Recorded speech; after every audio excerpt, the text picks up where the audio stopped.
I'm ready. Is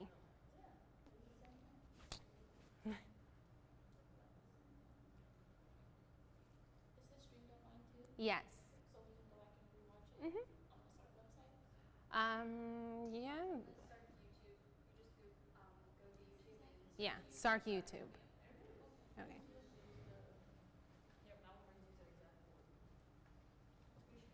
Okay. Hi, everyone. Thanks for joining me. My name is Jessica, and we're just going to go over Intermediate Accounting, Financial Accounting 1. We're just going to go through the packet, and I'll answer any questions as we go along. Any questions right now? Did everyone find it on the website? Yes? Okay. So we'll go ahead and start. So they started construction, and they have all these expenditures, and then we had to find how much interest should be capitalized, the total cost of the building, and how much should yearly depreciation be. So what is the first thing we'd have to do when trying to solve any construction problem? Calculate the accumulated expenditure? Yes. So we calculate the weighted average accumulated expenditures based on when the expenditure was made. So we have March 1st, June 1st, we have 360. June 1st, they made $3 million. They spent $3 million. July 31st, they spent $1.5 million. And on December 31st, they spent $750,000. And then you just base the months, because they started on January 1st, 2014, and they ended December 31st, 2014. It's a whole year. And so it just depends on the amount of time they made that expenditure. So March 1st, that's a whole 10 months, because you just don't count January and February. So you have 10 over 12. June 1st, that's 7 months. From June to December 31st.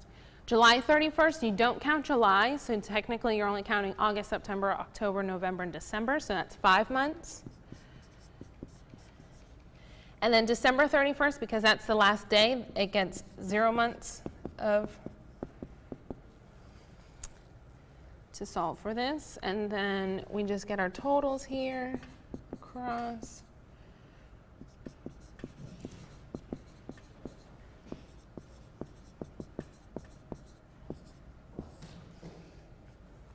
And then we get a total weighted average accumulated expenditures of what?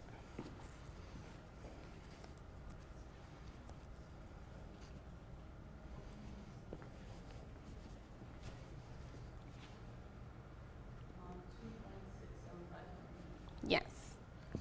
2,675,000. And we'll use that when we're solving for avoidable interest, which we'll get to. Yeah, so this problem didn't ask for this, but we do need this to solve for avoidable interest. I solve for actual interest. It just helps make everything else easier. And then the interest that should be capitalized should always be the less of actual interest and avoidable interest. I've never actually run into a problem that actual interest is less, but I solve for it anyway, just to make later easier so I don't have to do the math. So actual interest, we just take our all our loans and multiply it by its interest rate associated with each of them. So the construction loan has $2 million at 12%. The short-term loan is $1,400,000 at 11%. And the long-term loan is $1,250,000 at 9%. So you just solve the interest for each of these. And so for the construction loan, we have $240,000 of interest. For the short-term loan, we have $154,000. And for the long-term loan, we have $112,500 for a total of actual interest equal to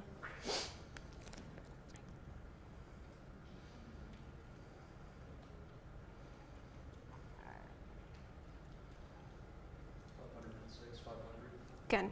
So we have actual interest equals 506,500. Are you not supposed to take the specific construction loan interest? That when we're solving for the weighted interest rate, no. But that was just actual interest where you take all of the interest rates and all the loans. So now what you're talking about, we're going to solve for the weighted interest rate. So we have weighted interest rate.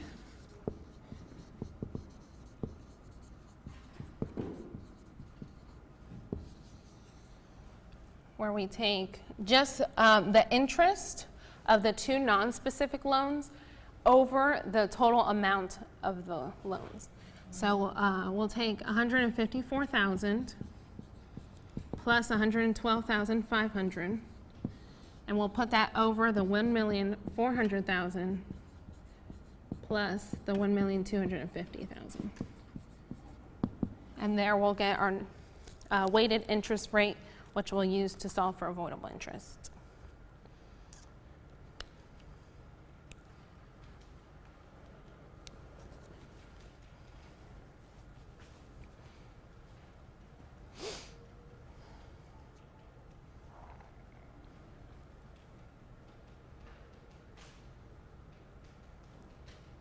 Go ahead. Got like 10.06%. Yeah. Yeah. So approximately 10.06%. When you're solving, when we use it to solve for the avoidable interest in just a second, I would recommend leaving that. Let me unlock this. I would recommend leaving that in your calculator and not taking it out that way. Nope.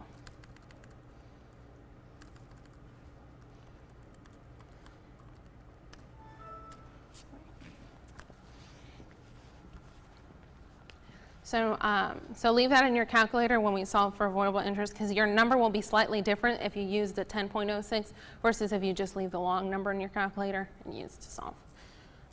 If it's multiple choice, you'll be off by maybe one or two or a couple, but if it's a fill in the blank or something, it will be off, and I don't know, the margin of error might be slightly outside of it. So next we are going to solve for avoidable interest. And this is where we use our weighted average accumulated expenditures. So first we take our specific loan, the full amount of the specific loan. So we have the $2 million at 12%, which gave us the $240,000 that we already solved for. And then now we're just going to take the rest and apply it to our non-specific loan.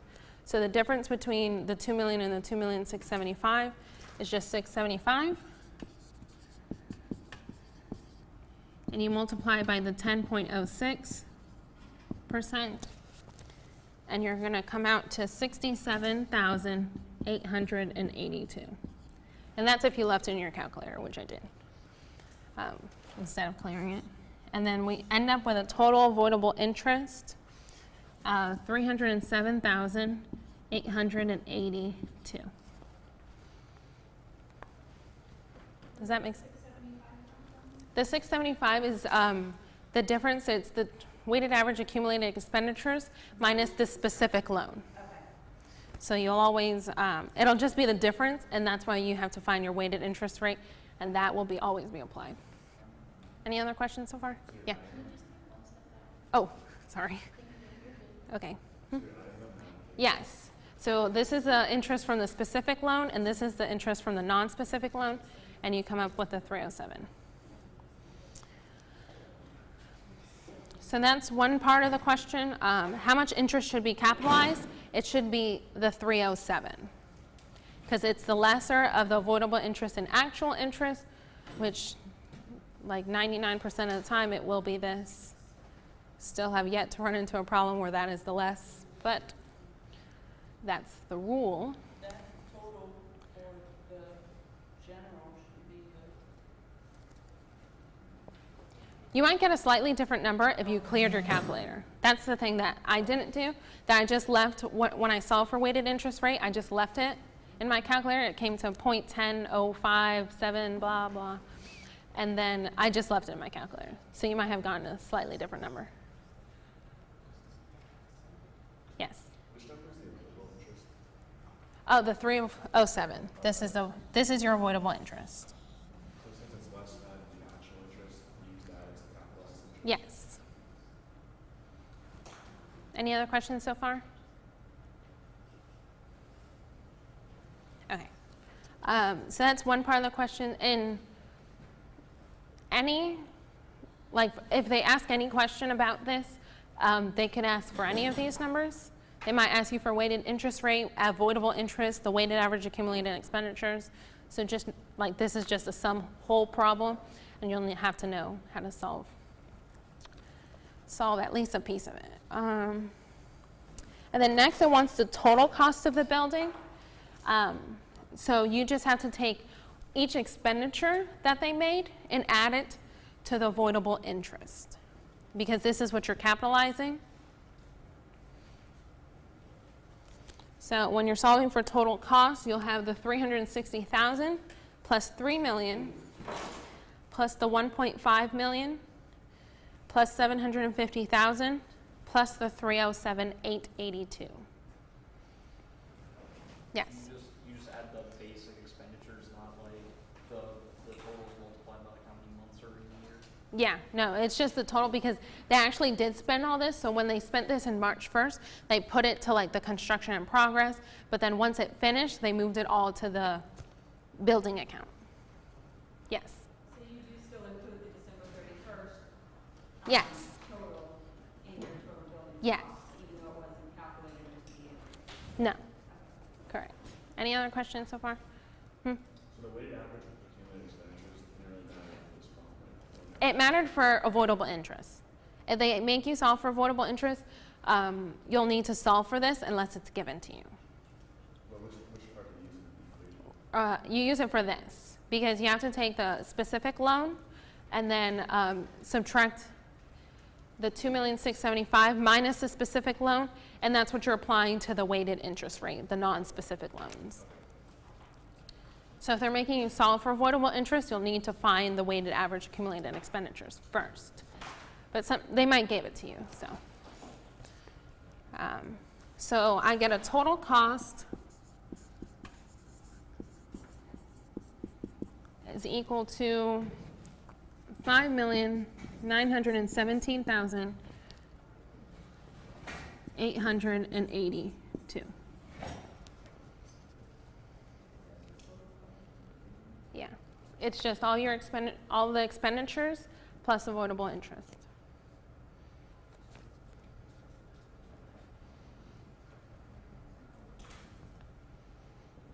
Any questions so far? And then now, that was one part. And then now we're going to solve for depreciation.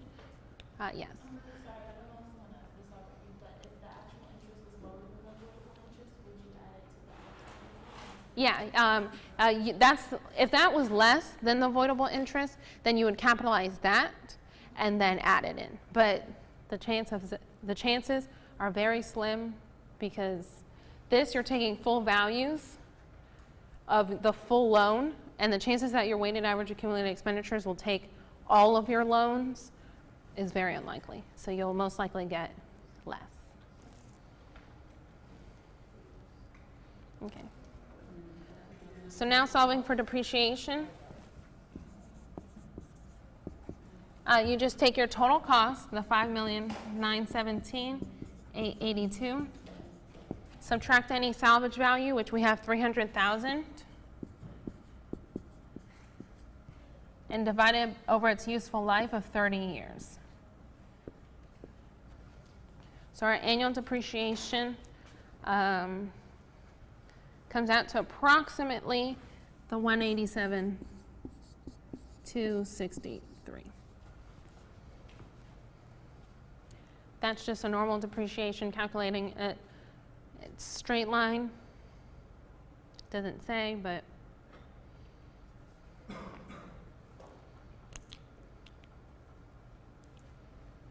Any questions on construction, capitalizing on construction, or any?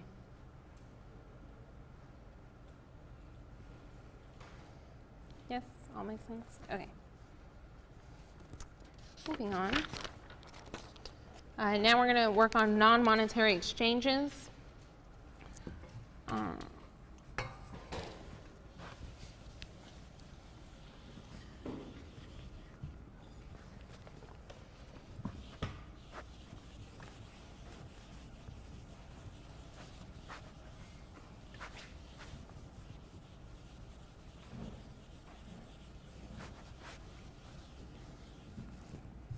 Okay, so for non-monetary exchanges, we have equipment. Let me change this for you. Oh, that was too fast. Almost. All right, we're doing number 2 right now. So equipment was acquired by trading used equipment, and the exchange lacks commercial substance.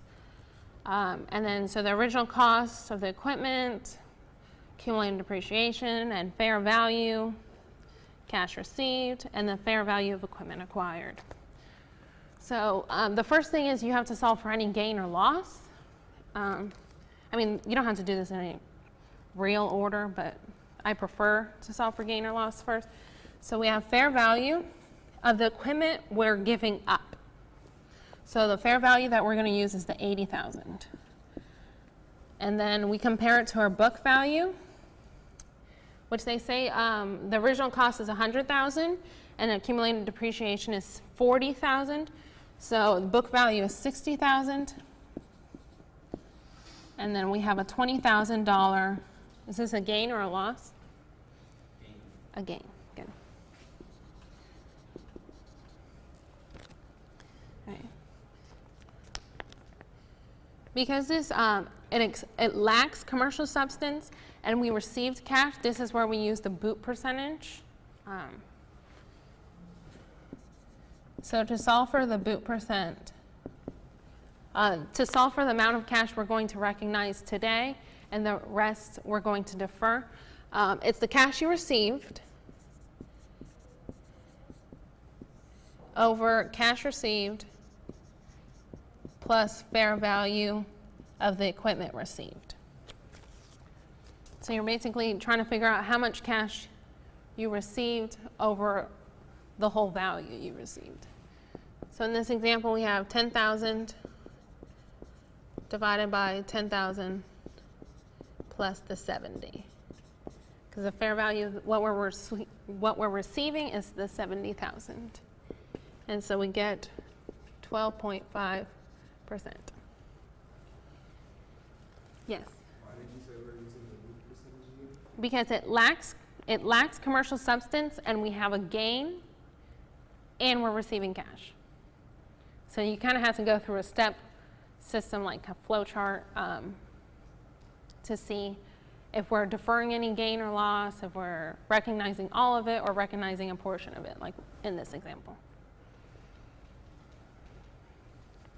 So to figure out how much we're going to recognize, you just take the 12.5% and multiply it by its total gain of 20,000, and we're going to recognize 2,500.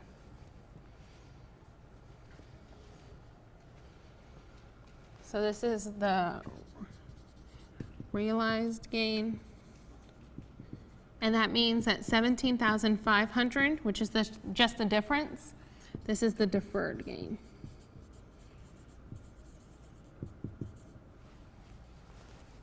Makes sense? That's just 20,000 minus 2,500.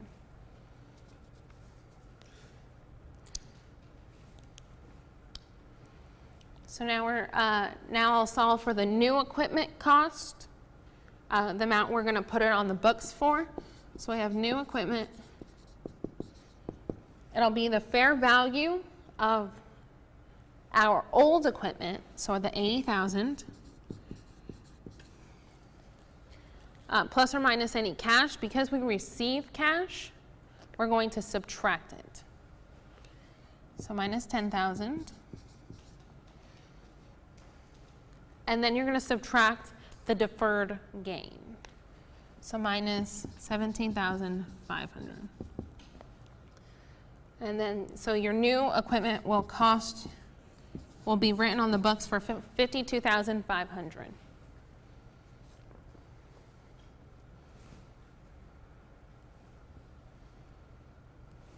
Does that make sense so far?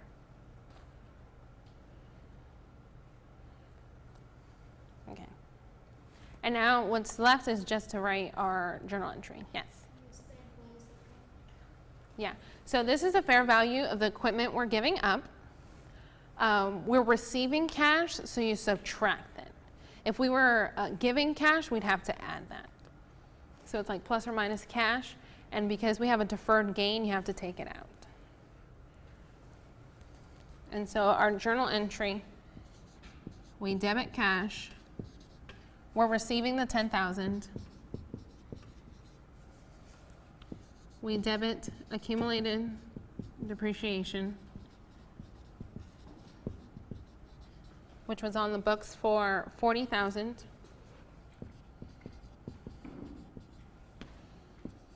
We debit our new equipment for the value we just solved for, 52.5. We credit the old equipment to get it off our books, the 100,000. And we credit the gain that we're going to realize, the 2,500. That should be it.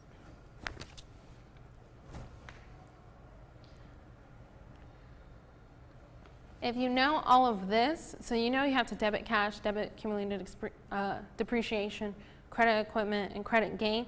This is just a plug figure, but this is like the actual math behind it. This is what you're supposed to do, but you can just plug it in because you know the rest. Yes? I'm trying to see we got that 52.5.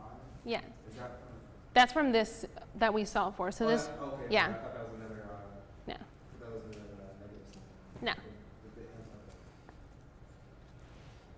It's just using this equation, or you can just plug it in, like add this and subtract this, and you know your new equipment will now cost you 52.5. Yes. Can you be more specific on these, like whose point we should report the journal entry for? Because I guess I say cash receipts, I guess I just figured that. Yeah. So the easy part is cash received or paid. So you know which way you'll have to debit or credit the cash, if there is any cash.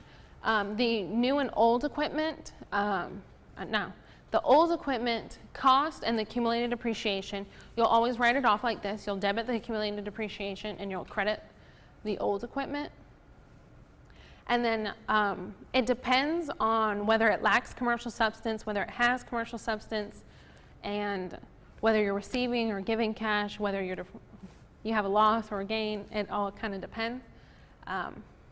Whether you have a gain or a loss. So this is the gain or loss is basically what you're solving for, because if you know that, then you can easily just plug in the new equipment.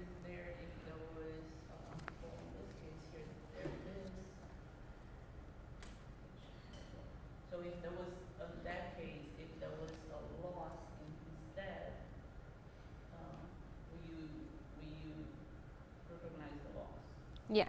So If there was no. So if it lacks, and then it has. So if it lacks commercial substance, loss, you recognize all of it immediately on both circumstances.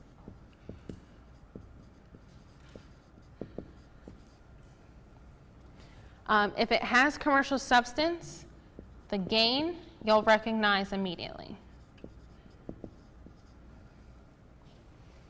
When it lacks and you have a gain, now that depends. If you either give cash or no cash changed hands, so I'm just going to call that no cash, then you defer all of it. But it's only when you receive cash,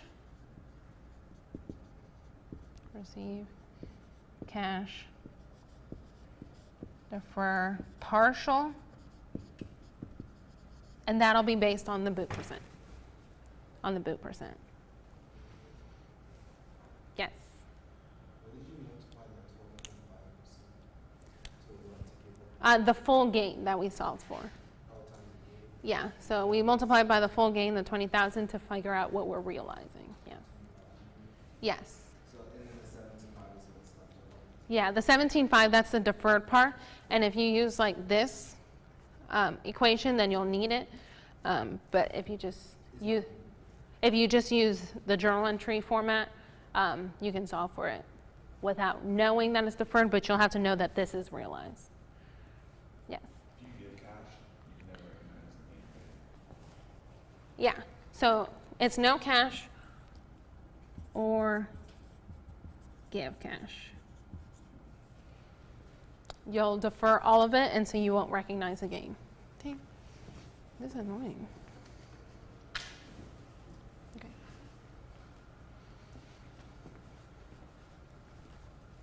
So on both of them, you'll record the loss.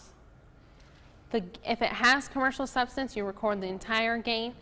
And if it lacks commercial substance, it depends whether you're receiving cash or whether you're not, or giving cash. Yeah, if there's no cash exchanged, or if you're giving cash, then you're going to defer all of it.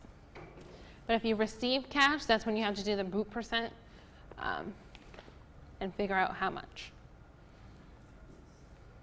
So out of non-monetary exchanges, finding the gain or loss and figuring out how much you recognize is probably the most difficult. Because the cash, you'll probably know, and then you have to write out the old equipment, the accumulated depreciation, and the old equipment, and you just have to solve for the gain or loss based on it.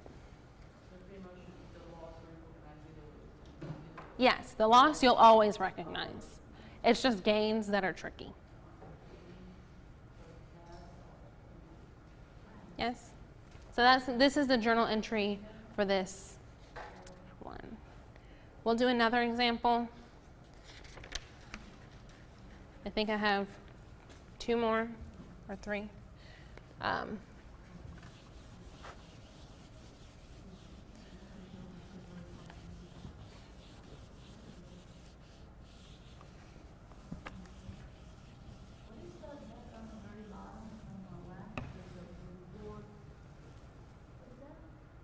Receive? Yeah, it's hard to write lower than you are. Yeah. So number 3, I'll scroll it up. That way it's just easier to read. Okay. So I'll leave that up. That way, while we go through these, you can kind of refer to this. So equipment was acquired by trading used equipment. The exchange has commercial substance, so we'll recognize the gain and the loss. The full gain and the full loss, depending on which one we have. So it gives you book value with an original cost and all the fair values we'll need. So first we solve for the gain or loss. So we have fair value. It'll always be of old equipment. So the fair value of the equipment traded is $6,000. And we take book value, which we have it as $8,000. And so we have a $2,000. I didn't mean to do that. A $2,000 loss because our fair value is less than our book value. Make sense? And then if you wanted to solve for the new equipment,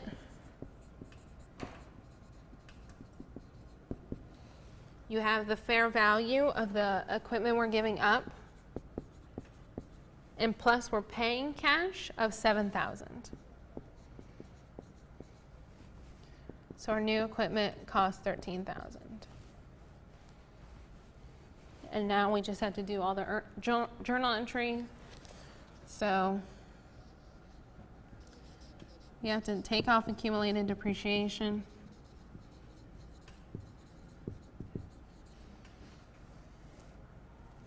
Of 4,000, and that's just taking the original cost of 12,000 minus the book value of 8,000 gives you accumulated depreciation of 4. Sometimes they'll give it to you, sometimes they won't. But all those are interlinked, so they give you 2 and you can solve for the third. You debit your new equipment, which is worth 13,000. You debit your loss of 2,000. You credit the old equipment.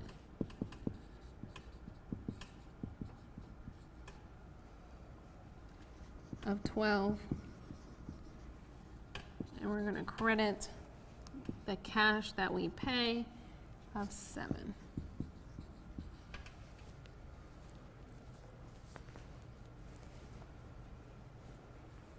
I feel like this is, I pushed it. So you always report when you sell your equipment, always the cost and then the fair value? Yes, because you have to take it off what's on your books. So you'll take off the 12 and the accumulated depreciation. So that's what's on your books, so you're taking it off first. So that's usually the easy part. And then cash, any cash given or, yeah. So those 3 are usually the easy part. It's usually finding your new equipment costs and finding the loss or gain. That's the particular.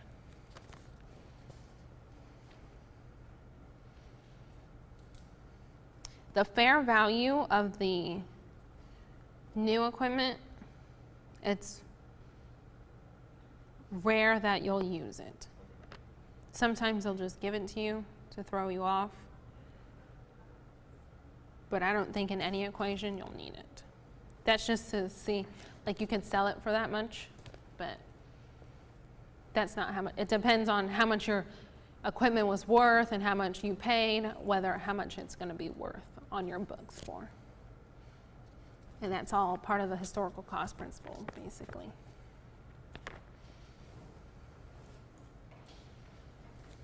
Makes sense? All right.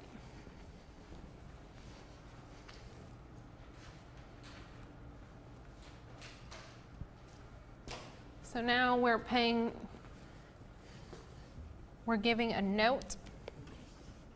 Or just not that. The journal entry? Yeah, like just really quick. Okay, that's fine. I'll start on this side. I'll erase this.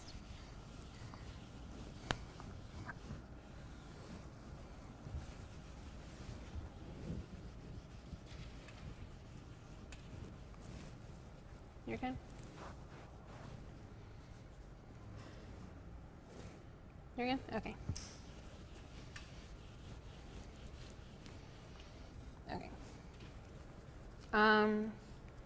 So we purchased all these assets for a note. So how should we solve for this?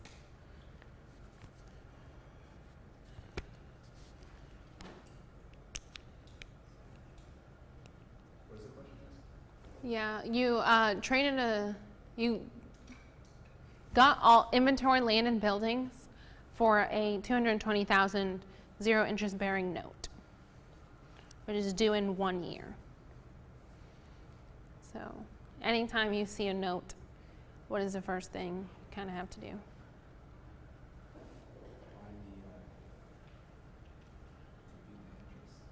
the interest. Yeah, it's the present value, basically, what we're doing. Is that table going to be given to us on the exam? I believe so. Not the whole table, but like the portion that you need. He'll give you like a couple down and a couple up, and then it'll be confusing, but you just have to know which one. But I believe he does give it to you. My question said there's not even going to be like time value on the exam. Oh, okay. Well then, Well, yeah, well, he said that we're not gonna need it in the finance calculator. okay. So then, I think he even said that we're not allowed to use the finance calculator. No, he said that we don't need it. 'cause Oh. We think okay. So he might give you a zero interest bearing note, but then he'll give you the present value. So, Yeah, because I used one of the 2 calculators and he said, no, you're not Okay, so you probably, he'll probably just give you the present value, but anyway, I'll do it anyway, because, so your future value, that's always the amount, the face value of the note, so that's the 220,000. And then N will always be the number of years, so in this example, it's just 1. And then I, because it's a zero interest bearing note, they'll tell you the market interest rate for these obligations, blah, blah, is 10. I equals 10. And then you just solve for present value.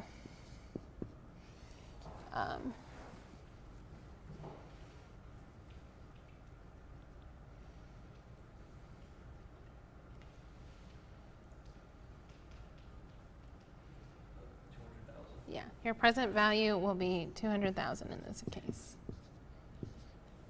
How would you do it? With you'll need the tables. So yeah, so in the tables, I don't know which way they go, but like I will be going one way and N will be going the other, or it's the other way around. Knowing what the year is. Yeah, so in the I, you'll just have to go to the 10% row, and then the N, you'll have to go to the 1, and then you take this value times the 220, and you'll end up getting the 200,000. So, but if you said you won't need to do time value money, he'll probably just give it to you, or not have a problem like this, I guess. But I assume he'll probably just give you present value, I guess, but that's kind of how you do it with the table. I'm not sure if it's N across and I down, but you get the point. So if you have your financial calculator, you can do it this way. So now we have our present value is 200,000, and so if we were, this 200,000 represents the amount we'll pay today. So the total of this will be worth the 200,000 that we're putting it on our books. You'll see kind of what I mean in a second. So our inventory, in a lump sum, you'll always do it off of fair value, not what the other company you're buying it from has book value, because sometimes they're different. Most of the time they will be different. So your inventory, to solve for it, you have 50,000. I don't like saying that. Divided the total amount of the fair value, which is 250,000. So inventory is approximately 20% of your purchase based on fair value. And then you just multiply this 20% times the present value, because that's what we would pay today for it. So times 200,000, and you'll get a cost of 40,000. So you'll allocate 40,000 to your inventory. And then we have land. And so now you have to just kind of do this for all three of them. So land is worth 80,000 of the total 250, which comes out to 32% times the $200,000 gets you a total cost of $64,000.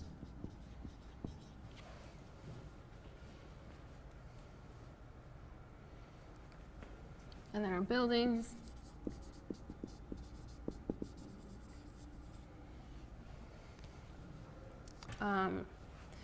You'll allocate 120 of the 250, which is about 48% of your purchase, and multiply it by the 200 to get the 96.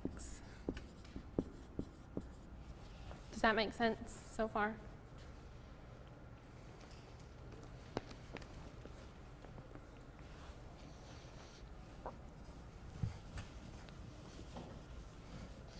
And so your journal entry, you'll just have to record all three of them on their historical cost, at their cost that we just solved for. So you debit inventory for 40. Debit land for 64. Debit buildings for 96. Okay, and what's the other part of our journal entry? Notes payable. At how much? 200,000. Our notes payable will always be at the face value of the note, so it'll be at the 220. And then this doesn't match, and so the remaining goes to a discount on notes payable. So whenever you have present value, time value of money, you'll have a discount or a premium, but if it's a zero interest bearing note, it'll be a discount. So this is a discount on notes payable of the 20. And you solve for that, just the difference between the future value and the present value.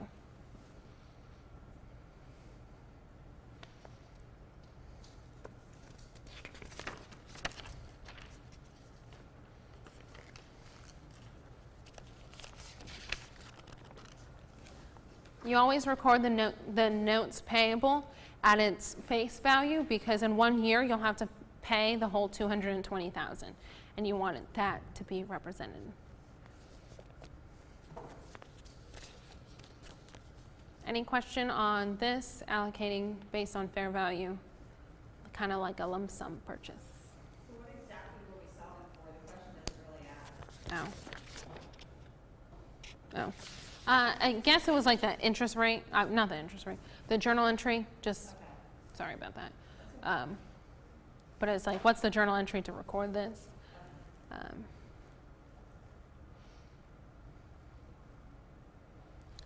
Like on the exam, they may, instead of having a journal entry, they may say, so how much will you allocate to the land? And so you'll do this part and it'll be 64,000. So on your exam, it might be a little different. They may have the journal entry. Okay. So now, moving.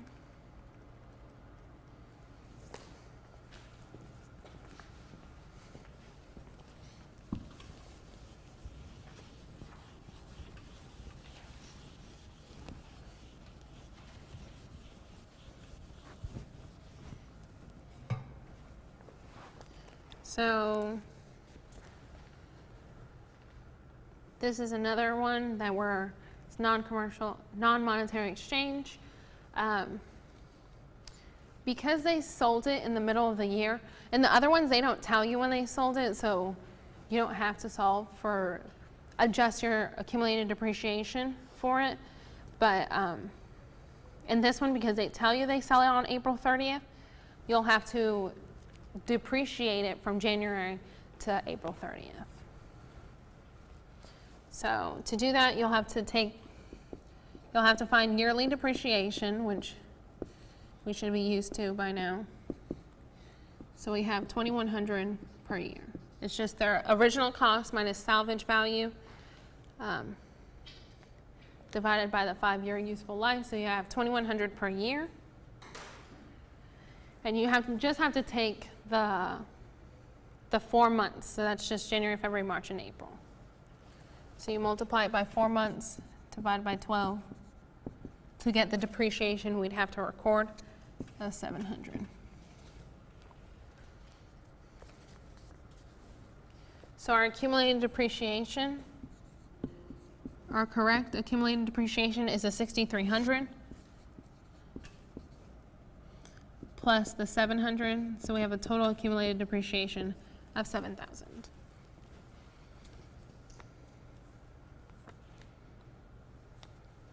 Any questions? Nope. Okay. So now we just do what we normally do, compare our fair value and our book value of $5,200, and then their book value, they don't give it to us, so it's just $11,200 minus our accumulated depreciation of $7,000. So we have $4,200.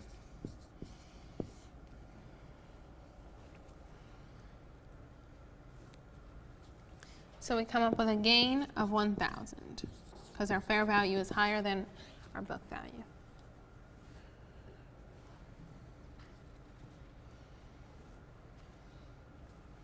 And then our new equipment cost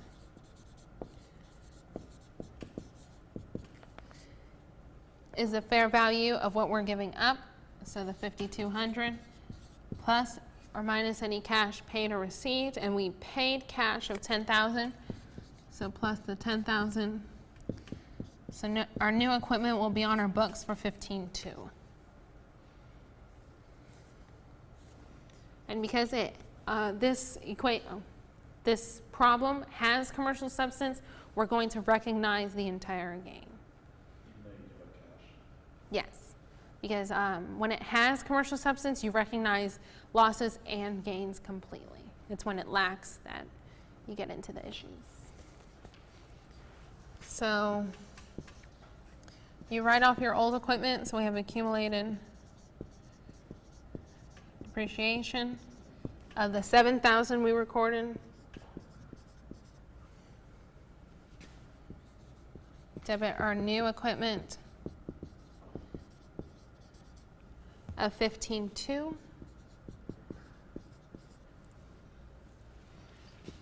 Credit our old equipment for its historical cost of 11,200. Credit cash that we paid of 10,000.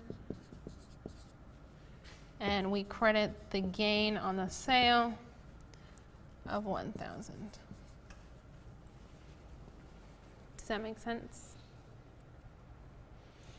It has commercial substance, so we recognize fully losses and gains.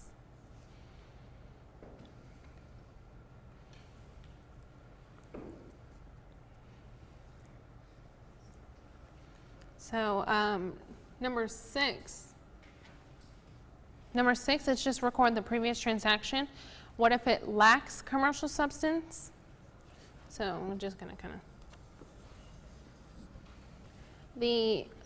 now that it lacks commercial substance and there's no cash received, we're just going to we're going to defer this entire gain. And we'll take it out of our new equipment cost. So our new equipment will be the 15,200 minus the deferred gain. So our new equipment will cost us 14,200. And then we'll record this exact same transaction, except we'll change our new equipment cost and not record any gain at all.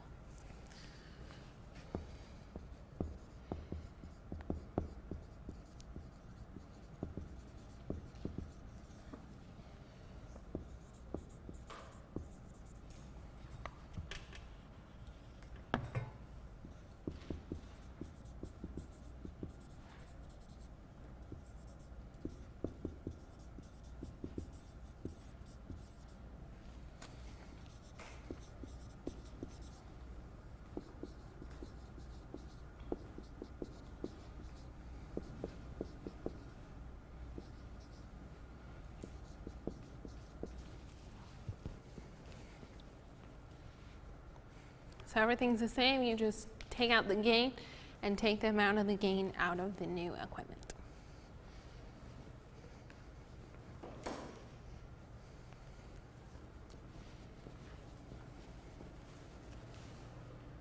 We're good with that one? Yes.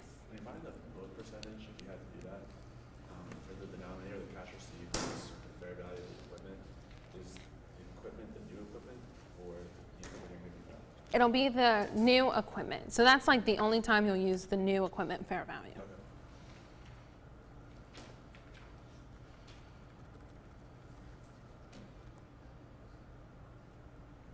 Okay. Okay. I think that's it for non-monetary exchanges. But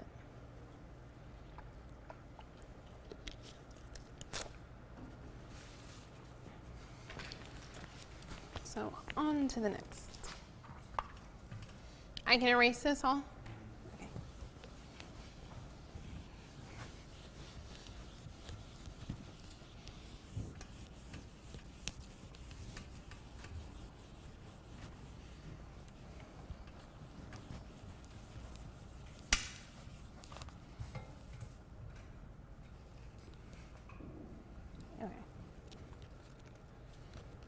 So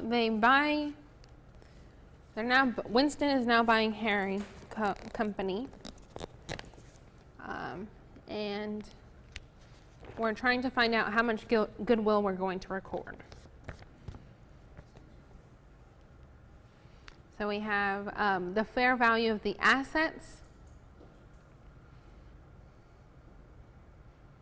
It'll always be the fair value of the assets, not what they have their assets written on for, because as they have their assets written on for, and it's not the same as fair value. It'll be at historical cost, what they paid for it, but we need to record it at what we're going to pay for it. So it'll be the fair value of assets. So in this example, it's the 808,070. And subtract any liabilities. They have 197,220. And so essentially the value of this company is 610,850.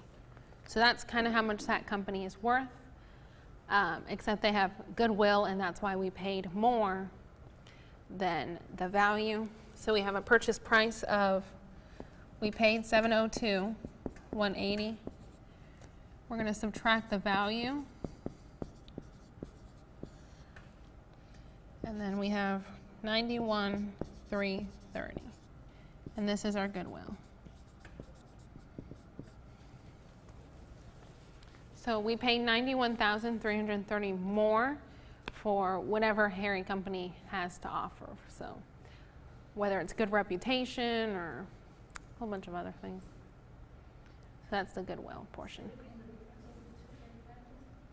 The difference between these, this is the value of the company and all the company has. Because it's its assets minus its liability. That's what the company, that's kind of what it's worth. So if the company didn't have any goodwill, they would have paid 610,850. But because they have some goodwill, maybe some good reputation, depends on the company, or maybe a good like customer list or whatever, they paid 91,330 extra to cover that goodwill.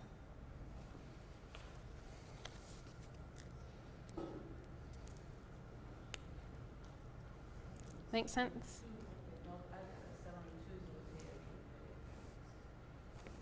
Okay.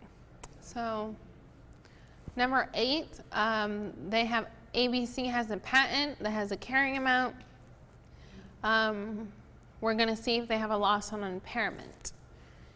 So what's the rules for losses on impairment of patents? The future cash flows less than the fair value.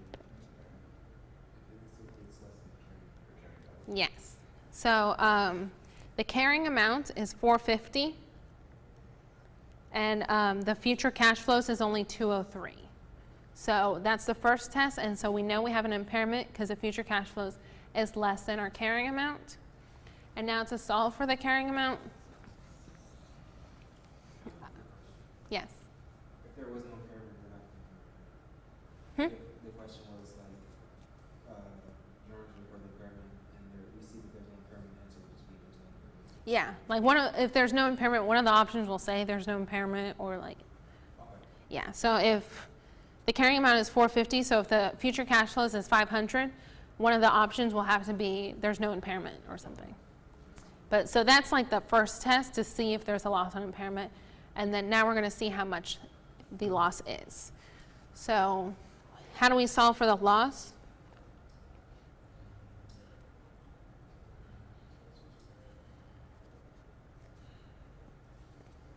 Don't you just do the fair value less than, is it net cash flows? It'll be the carrying amount. Okay. So in the first step, we're comparing the carrying amount, carrying value, or I don't know, to future cash flows.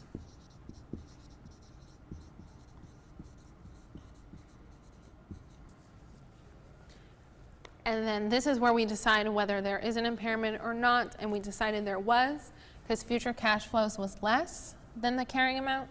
And then now to solve for the actual loss, you compare the carrying value or carrying amount or to the fair value. So in this example, we have a fair value of 120,860, and then our carrying value is the 450,305. So our loss on impairment will be the difference between these two, which comes out to the 329,445.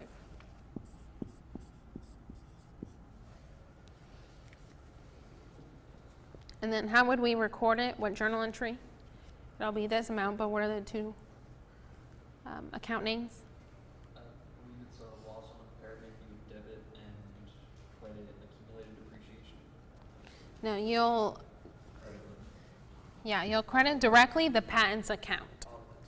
With intangible assets, you'll credit directly the account you're referring to. There's no like accumulated amortization. So you debit loss on impairment.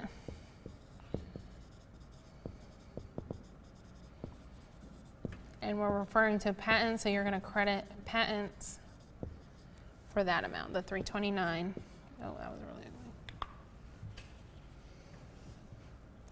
ugly. 329,445.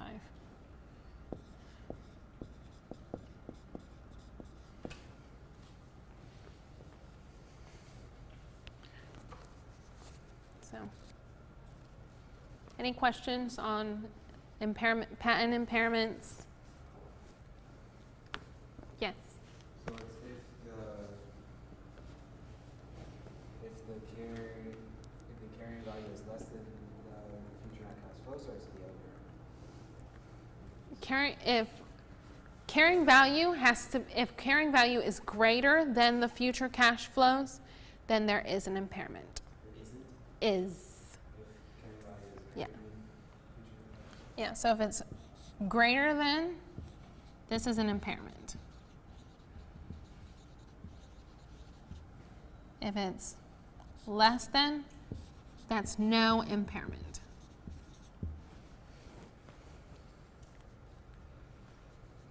So you do this test first, and then this will just be the difference, will be your actual loss. Just as like, I don't know, I saw the employment system that we did, it'd be the same as if future net cash flows is less than. Yeah. So you can see it either way if you want to see carrying value is greater than future cash flows, or if you want to see that future cash flows is less than carrying value. But either way, it's the same. Yes, we're good to move on for impairments on losses. Loss on impairments. Okay.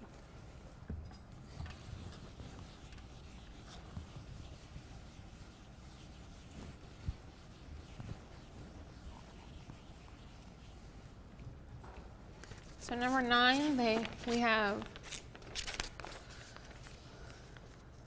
Waters Corporation purchased Johnson Company a couple of years ago, and they recorded goodwill, and so they want to see if there's an impairment on goodwill. So with goodwill, you're solving for, you have to solve for implied goodwill first. They give it to you, but I'm going to show you how to solve for it because they're not always going to give it to you. So it'll be the fair value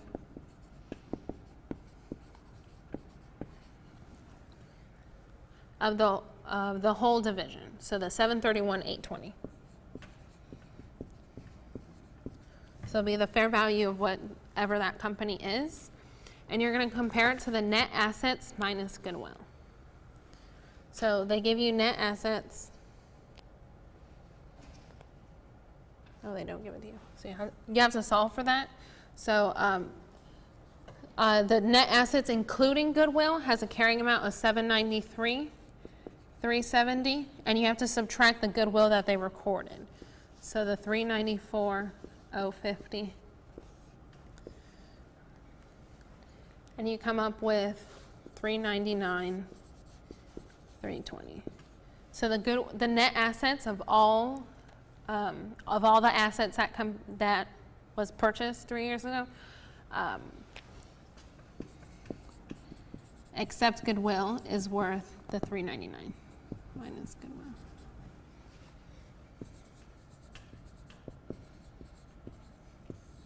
So now this gives you implied goodwill.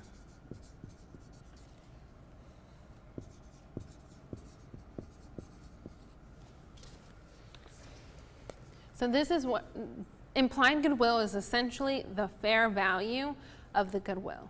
Because you have the fair value of the whole thing minus the net assets, not including goodwill. So the rest should be the implied goodwill, should be the fair value of goodwill, essentially. And now you're going to compare it to what you recorded. Because goodwill isn't amortized, you just have it on for $394. So you just compare recorded goodwill to the implied. So you recorded the $394,050. The implied goodwill, they gave it to you / we solved for it. And so you have $61,550, and that is your loss on impairment for goodwill.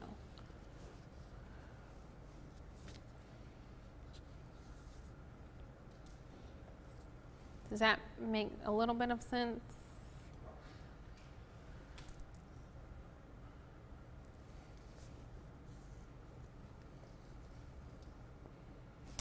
The hardest part is you just assigning the numbers that they give you to each section of this, because So that's the impairment. yeah, that's the loss on impairment. So to record it, you just debit loss on impairment. And you just credit directly the goodwill account.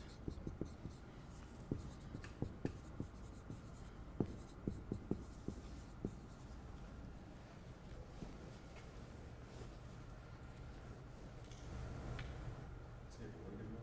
Hmm? It says, okay. Oh yeah.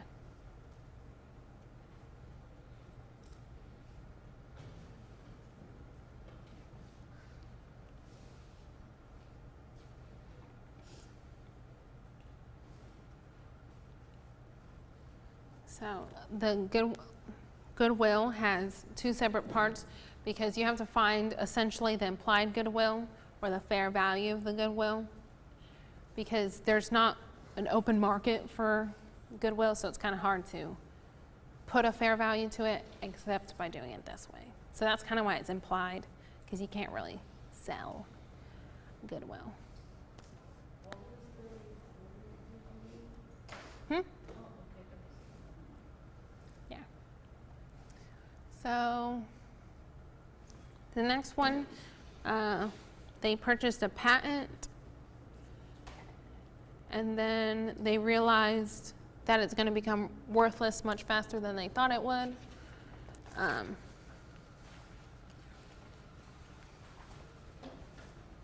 So is everyone good with this? I can erase it? Okay.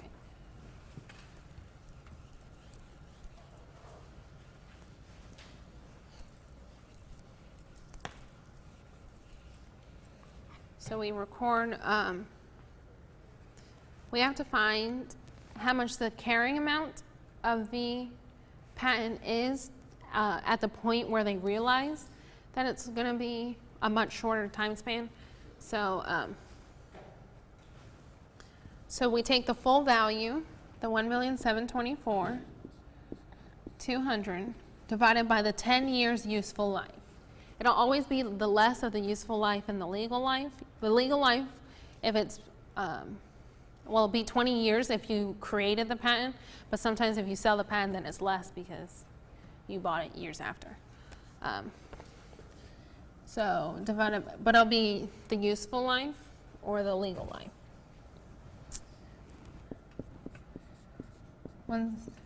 So we would amortize this patent 172,420 per year.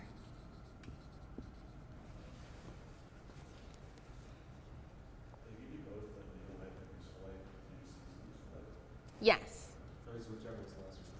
It'll be whichever is lesser, but if the legal life is 5, you can't find it useful after 5 because that patent is no longer protected legally. So you'll use the useful life because there's no way your useful life will be higher than your legal life. Oh, okay. But usually your useful life, if there is a difference, it'll be less because you can't find it. It's just not logically making sense. If your legal life is only 5, you can't, it's no longer useful to you after those 5 years. But if they give you both, you will use the less of the two. Okay, so that's the 172,420 is a per year amortization. And so they bought it in 2012, and in 2014 they realized that it was going to become worthless. So they have to they recorded 2012 and 2013 at this rate. So you multiply it by 2 years to get your total amortization, which comes out to $344,840.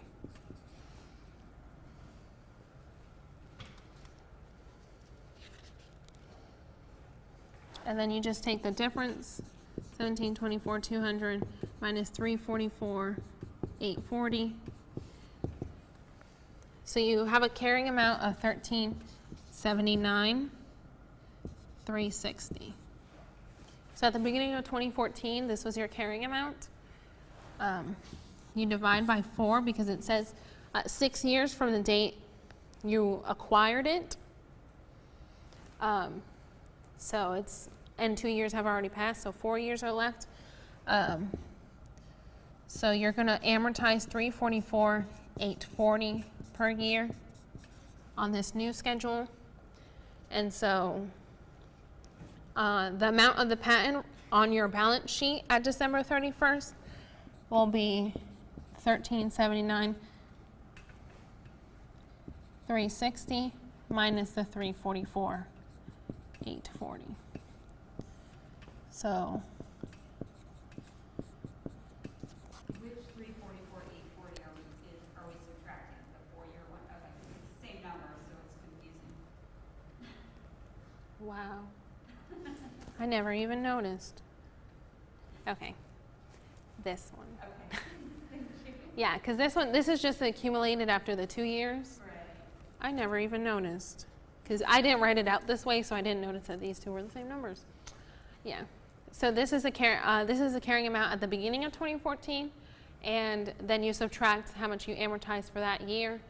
And so at the end of 2014, you'll have $1,034,520 for the patent.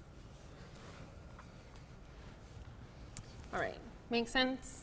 That's when you realize there's a change. You just kind of find your carrying value and find out how much is left over, that you amortize it for the rest.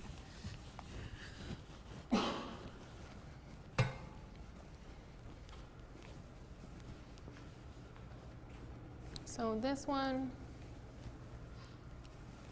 this is for research and development activities. So how much is they're going to record for the current year?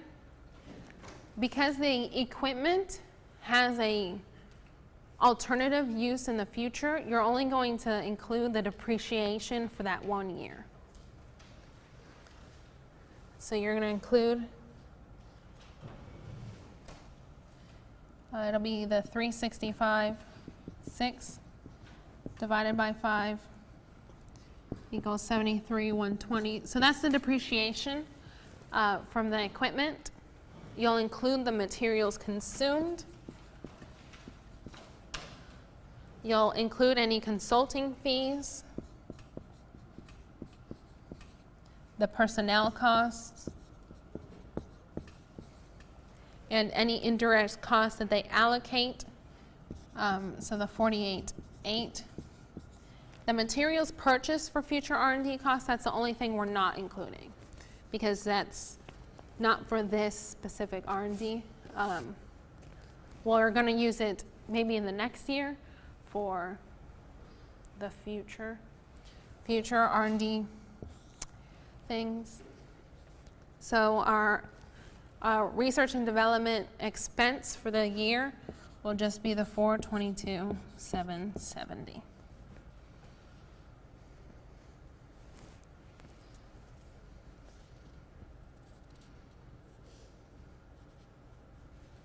Makes sense. Anything for the current year for R&D basically goes in here. It's only when the equipment has an alternate use in the future, so it's only the depreciation for the year. Okay, so we have another patent. This is 12. They purchase a patent and they have the remaining legal life, but they feel the patent will only be useful for 10 years, so this is what we'll also divide by 10, and prepare their entries to record the purchase and the amortization.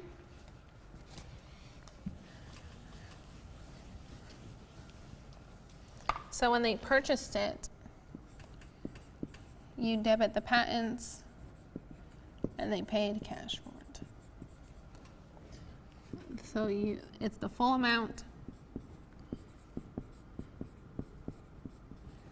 And then when you, because they bought it on January 1st, so it's a full year of amortization, they take the full value and divide it over its useful life, because that's less than the legal life. So it'll be $57.44 per year, and it's a full year, so you debit the amortization expense and you credit directly the patents.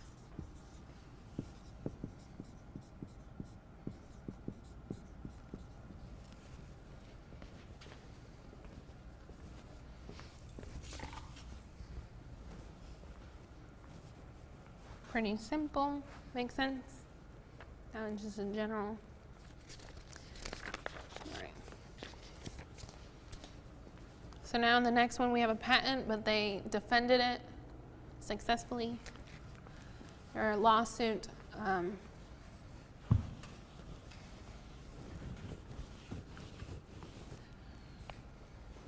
so any defending of a patent suit, they'll capitalize into their patent account. So they'll record the $16,000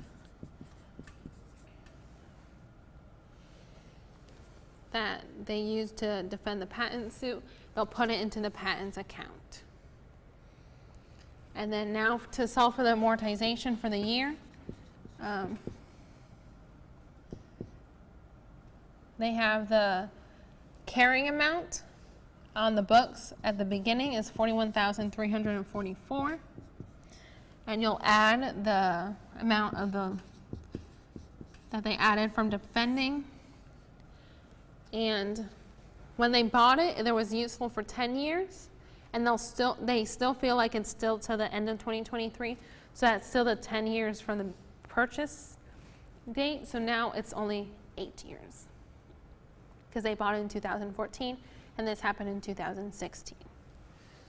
So now you divide by 8 years.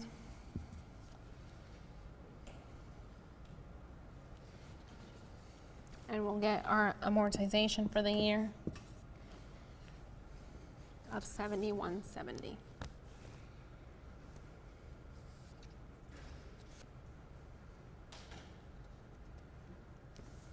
Does that make sense? Any question on patents?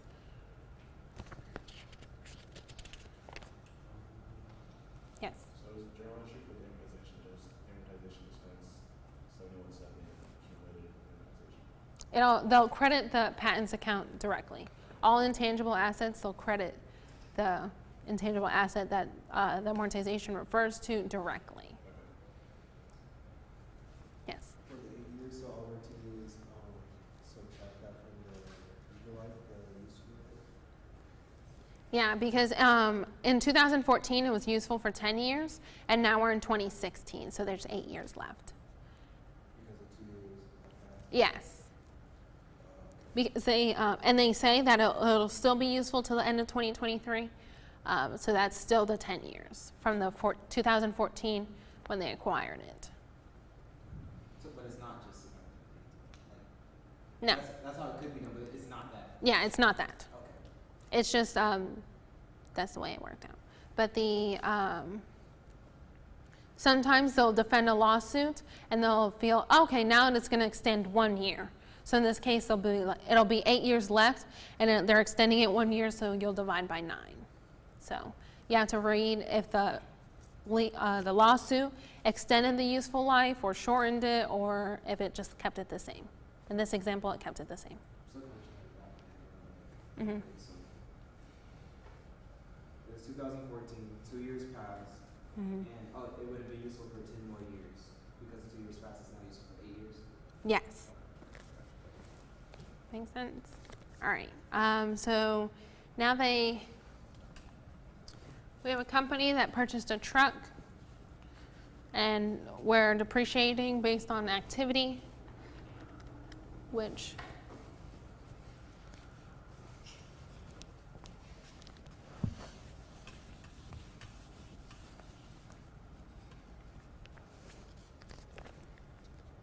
so you take the same salvage value that you would if you were doing it straight line. So you take the 50,000 minus 2,000, and then you multiply it by the 23,000 it drove in 2014, divided by the total amount of 160,000, and so you get $6,900 is their depreciation for 2014.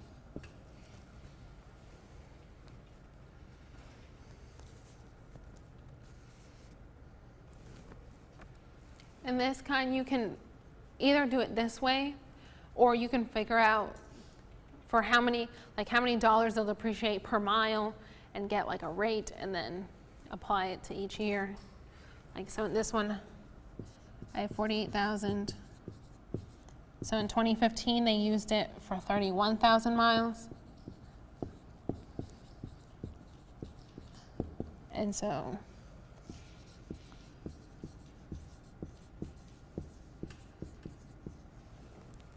they depreciate 9,300 in 2015. But what I was saying, that if you wanted to take 48,000 divided by 160 to get like the dollars per mile, and then each year you just have to multiply by 23, multiply by 31. Similar how we do the depreciation, like how many dollars per year? Similar to that. But I just see it this way. Any question on activity depreciation? It's kind of the second simplest behind straight line.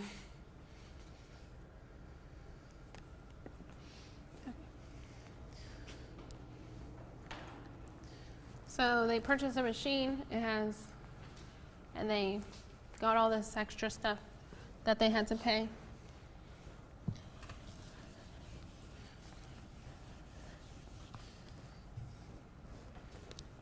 So which of these should be capitalized and which of these should be expensed?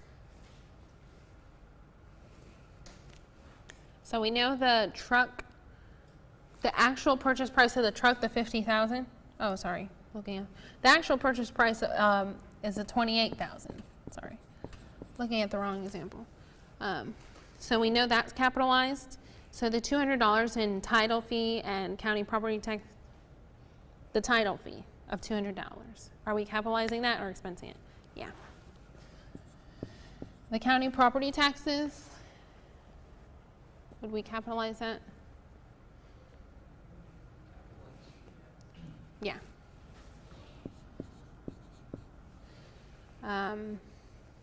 And then shipping charges, so basically freight. Are we going to expense that or put it into the cost of the machine? And then they paid $475 to build a platform. That one goes into the cost. Basically, all of these go into the cost. It's just all of these were necessary to get the machine ready for use. So add the $475. So we have a total cost of $29,300.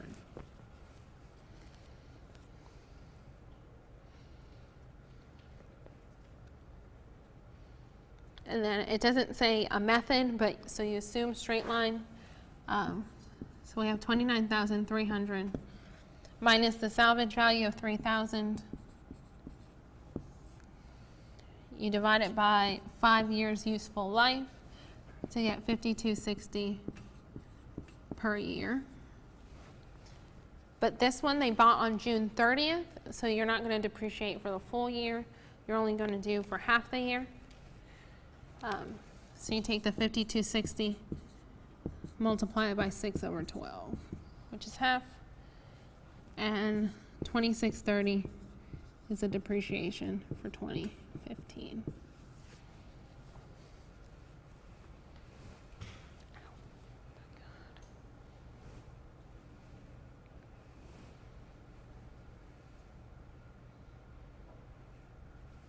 So. Be very careful whether they say they bought it on a certain date because you only have to depreciate it for that many months. I think that's like the biggest mistake that people make when solving for depreciation is if it's like they bought it in June, you only have to record from June to December. So just be wary of that when you're looking at the test and not just think your 5,260 is the answer. Yes? Make sense?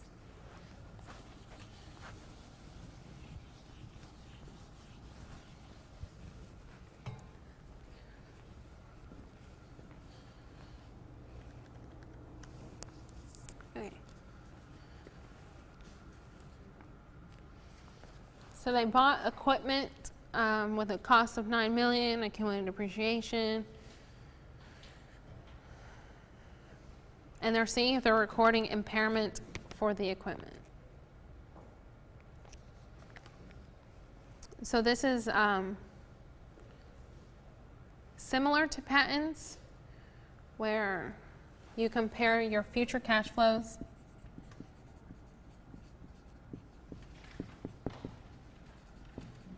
to book value.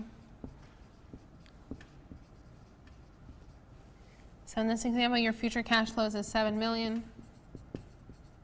And your book value is just the cost minus accumulated depreciation.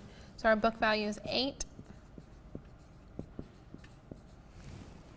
So our future cash flows is less than our book value. So do we have impairment? Yes. Yeah, because future cash flows is less than our book value. So now to record impairment, now we compare the book value to fair value to find the actual amount. So our fair value is $4.8 million. Our book value is $8 million. So our loss is just the 3.2 difference. So how would we record the loss? The loss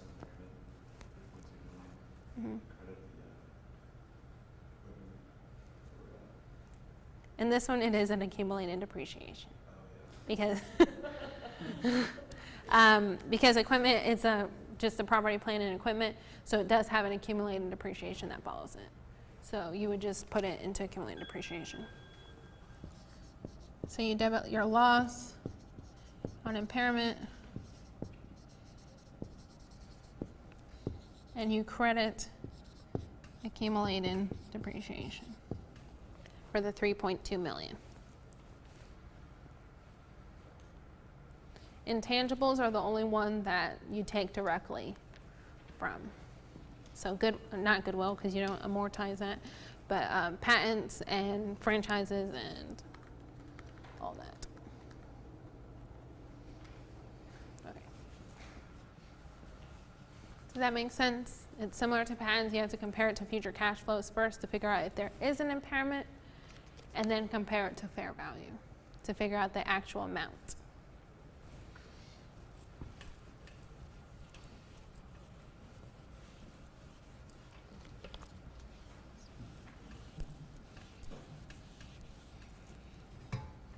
Okay. Last page. Yay. So they have a timber. They bought it at a cost of $1,400 per acre, and then the land without the timber was valued at $400. So the whole cost was $1,400 per acre, but because the land by itself was $400 per acre, the value of the timber was $1,000 per acre. This is the value of timber.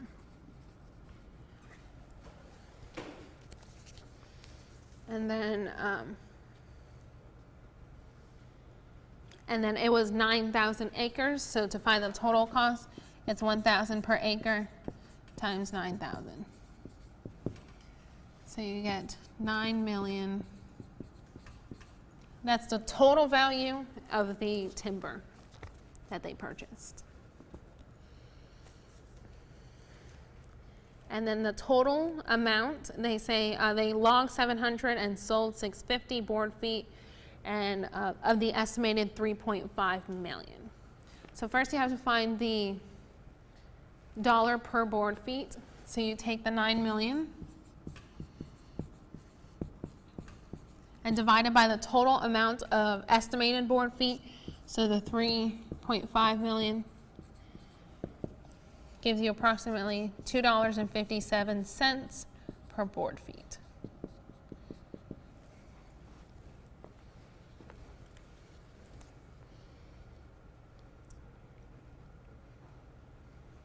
And then so to determine the cost of the timber sold,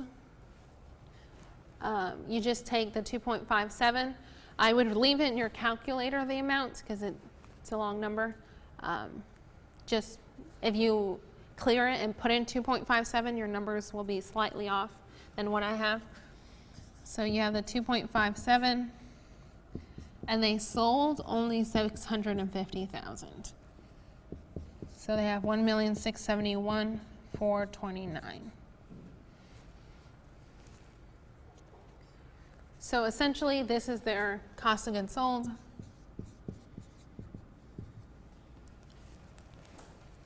And then the 2.57, because they logged 700,000, they have 50,000 essentially in their ending inventory. So the total amount of that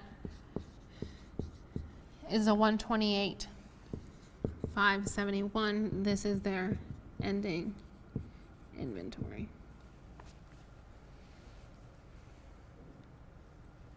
In dollars.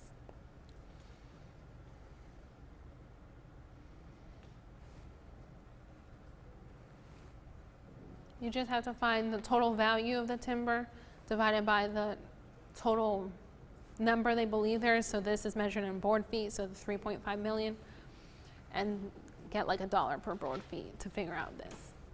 This is the easy part, just remembering to do the top part. Okay, so now we have, we're going to do some of the years and double declining balance.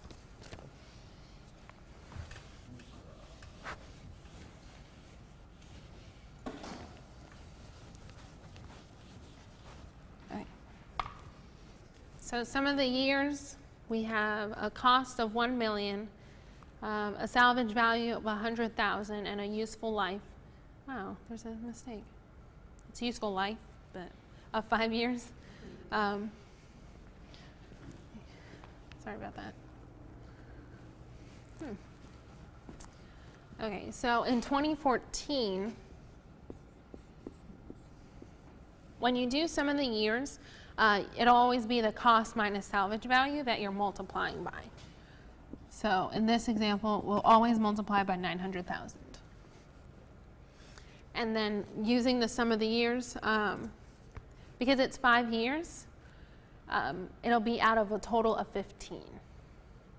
Does everyone understand?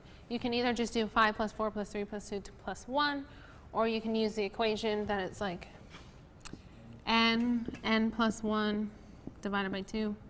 So this will be 5 plus 6. That's not right.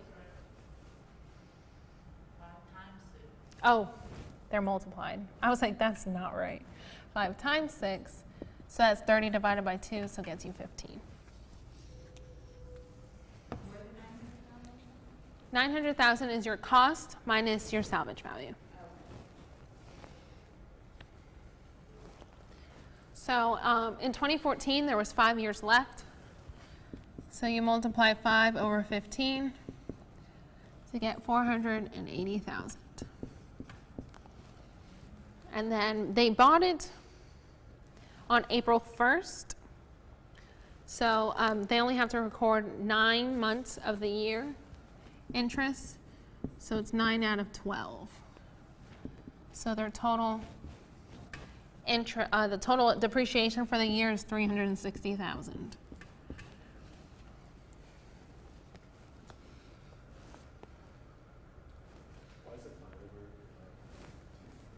Yeah. So the total amount was the 15 that we used during this, and then in 2014 it's 5 years left because you're counting down from 5, because that's the useful life. And then in 2015. In the first 3 months of 2015, there's still 5 years left because you haven't reached that April 1st yet. So you have to take this 480,000 and multiply it by the 3/12.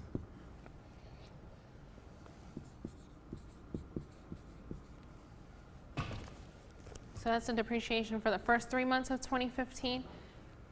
And now you move a step down. So you use the 900,000 times 4 over 15. Which gets you the 240. And then that's only 9 months.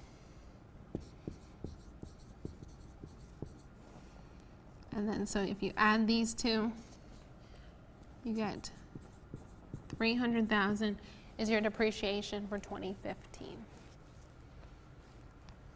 So when you buy in the middle of the year, some of the years is the most annoying because you have to do this. You have to do the 3/12s and then the 9/12s every single year.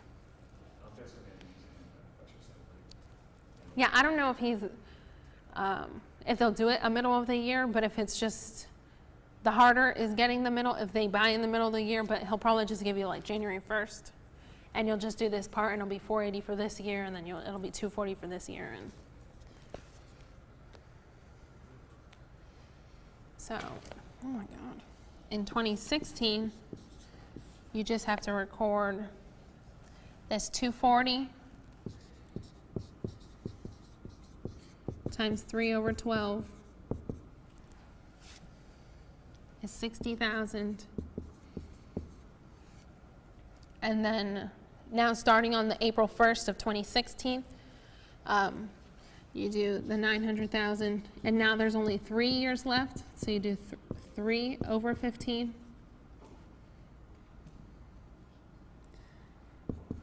To get you a total of 180, and then you only have to use that for 9 months. Of 135. So you'll have 195,000 depreciation in 2016. The 240 comes from this. That you already multiplied it by 4 over 15, so I just kind of took, so like this goes down here to cover the last 3 months, and the 480 comes down here to cover the last 3 months.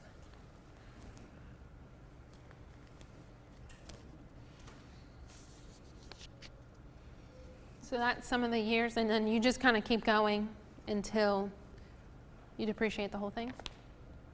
And because you're always starting with salvage value, you don't have to worry about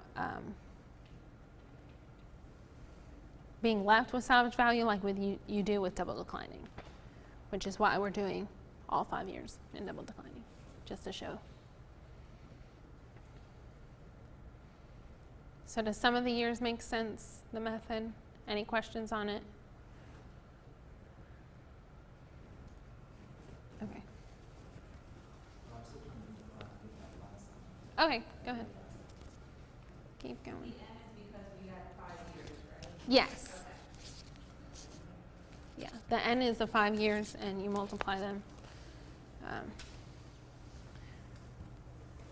I believe the teachers, they said that they're not going to give you like 25 years, so if you don't memorize that formula, you don't have to worry about it. They'll probably give you like 5, maximum maybe 10 in like a summary of the years, and you can just add it if you forget the formula.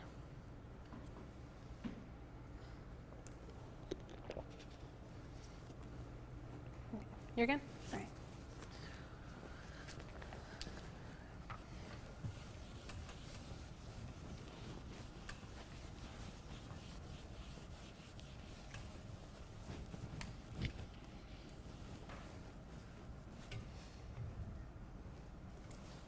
Okay.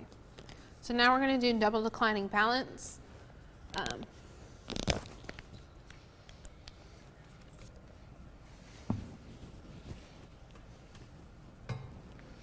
So to figure out like the percentage rate you're going to use, you take 1 over the useful life. So in this case, it's 5. So that's 20%.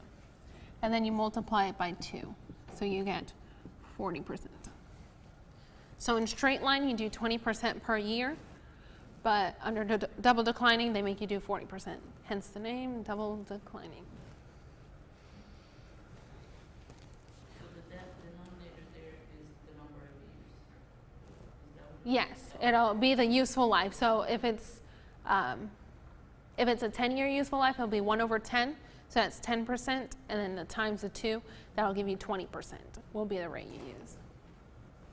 So it depends on the useful life they give you, but that's kind of the equation.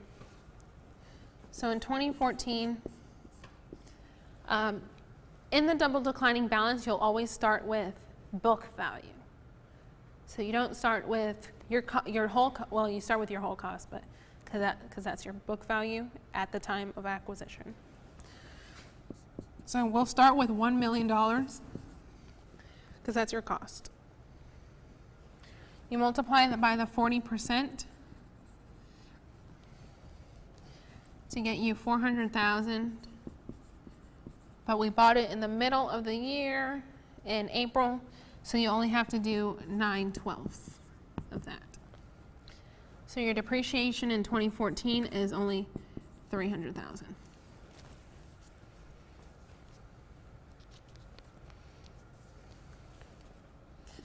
And then now moving forward, you're going to take the cost minus the accumulated depreciation.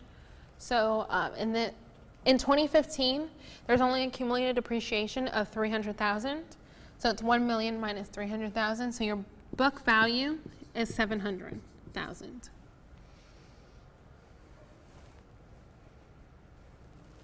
And then you multiply by 40% to get 280,000. And that's for the full year in 2015. It's not like you have to go 9 and 3, 9 and 3 like the other one. Yes. You said with the 300 take out from the million, that's, Yes. you just take the accumulated depreciation out, that's the third, This is the cost. the cost. Yes. You start with your cost, and you're always subtracting accumulated depreciation from it. So it's like it's book value. The other. Yeah. So in 2016, we knew our book value was 700,000, so you can just subtract the 280 from this to get our new book value. Or if you wanted to just have like an accumulated depreciation T account, we have 300 and 280. So at this point, we have the 580. So it'd be the million minus the 580, or you can just do the 700 minus 280. You can just kind of go down and across when you're doing like a table kind of format. So you have 420,000 is your book value in 2016. You just multiply by the 40% always. And we get 168,000 of depreciation for 2016. And you kind of just keep doing the same thing until the last year. So in 2017, 420 minus 168 equals 252 is your book value in 2017 times by the 40%. Gets you 100,000, 800, and then in 2018, it'll be slightly different because you're going to reach below your salvage value. But if you did the 151.2, that's just the 252 minus 108 times 40%. It gets you 6480. And if you depreciate 60,480, your book value would equal 90,720. But your book value cannot go below salvage value. So this is the one where you just have to, you can only depreciate to salvage value. So you depreciate only the 51,200. So in this year, you don't depreciate this. You depreciate 51,200. And that's just salvage value minus book value. Wow, did not do spacing good. So the salvage value only takes into place usually in the last year. And you just, because you started at cost and not cost minus salvage value, you have to be wary in the last year, usually, that you don't go below that salvage value. Yes? Like that 100,000, say 100,000 Yeah. I just did it backwards, but it's the 151, because 100,000 is our salvage value. Yeah. So it's 100,000 minus 151,200 is 51,200. So that's your amount of depreciation in 2018.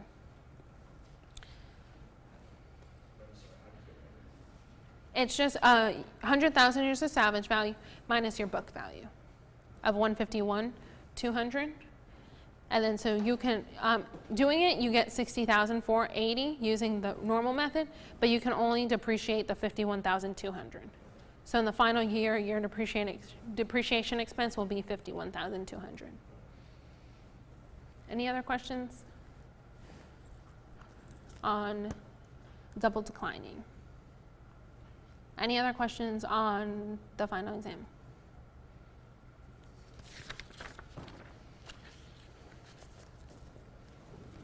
Yes? No? 13.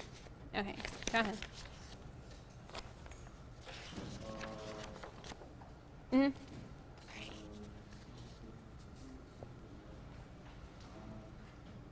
Like I lost you after you said this, after we did the patents and cash, so we did the second one? Yes. So to solve for the amortization in number 13, just going to kind of do it on this side.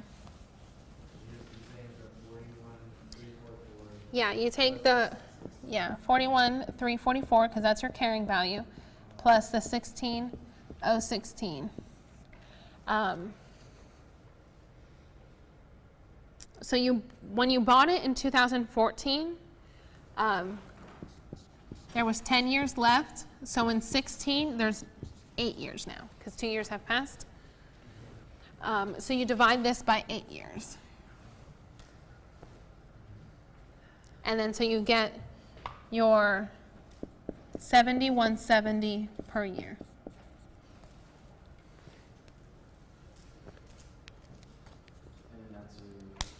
So that's your amortization expense. So you would debit amortization expense and credit patents. Yeah. Any other questions on the final exam? Good luck with all of yours and this one. I wish you well. Hope you get that grade you need to get whatever grade you want. No, no, SARC doesn't offer that. Good luck with all your final exams. All right, thank you.